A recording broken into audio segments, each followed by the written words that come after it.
You'd never guess. This master announced his retirement 5 years ago, but he made a grand comeback with a box office hit that's simply stunning. Miyazaki boldly said it was his century-long resolve to quit, but returned 4 years later with Spirited Away, having great fun. This film grossed $30 billion and won Best Animated Feature at the 75th Oscars, a double win. Over 60, Miyazaki felt his life perfect and planned to retire, but this old artist, a liar, just couldn't. 3 years later, in 2004, Howl's Moving Castle debuted. He called it his proudest work. Bold claim. He could finally retire openly, but inspiration flooded back, leading to 170,000 sketches. That's insane. In 2008, his work was finished, setting Japan's largest release record, if you know. This film, shelved indefinitely by a TV station over a decade ago, surprisingly drew 500,000 viewers with an 8.6 rating. The tale begins on a moon at night, with jellyfish bubbling up to the surface. Quite the whimsical scene. At this moment, the Mother Sun ship emerged from the deep sea carrying a golden bubble. While Fujimoto was busy with jellyfish breeding, things got wild. He dropped the life-giving water from the bottle, and suddenly it shimmered with rainbow colors. Talk about magic. The human Fujimoto dreamed of the ancient ocean, while a girl on the other side peeked out mischievously.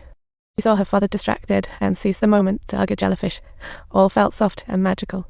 At the seaside town, the girl spotted a house with a red roof on the cliff and was instantly captivated by a sunny little boy. Love at first sight. Just as she was lost in thought, a bunch of little fish burst out of the water. It turned out to be a fishing boat approaching. What a dramatic twist. The girl frantically dodged around, but ended up caught in a glass bottle, thinking, is this some scripted disaster? So, she wobbled and gradually lost consciousness, while Shanji walked down the cliff. Just a twist of fate at play. Curiosity-driven Shanji took off shoes, rolled up pants, grabbed the bottle, ready for a whimsical adventure. Hello, little goldfish, come on out.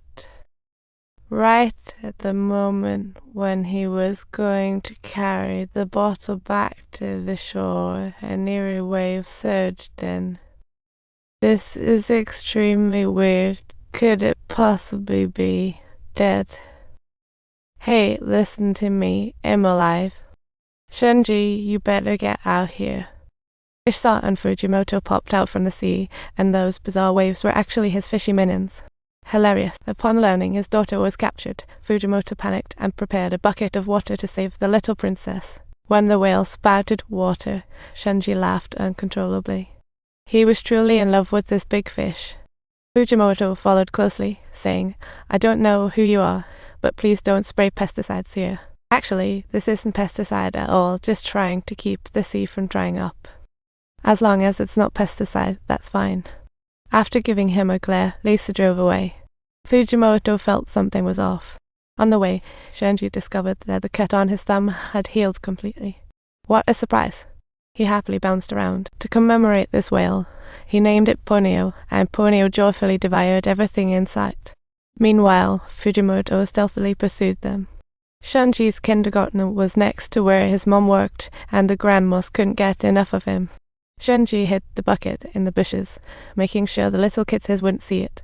He was being super cautious. He turned down the girl's invitation, only thinking about Ponyo and the bucket, sea so pure and adorable. When he saw Ponyo again, she was lying limply in the water. Shanji's heart raced. Had something happened? He only remembered that girl, no longer bothered by anything else. Talk about following your heart. She couldn't help but think of that girl. Everything else was just forgotten.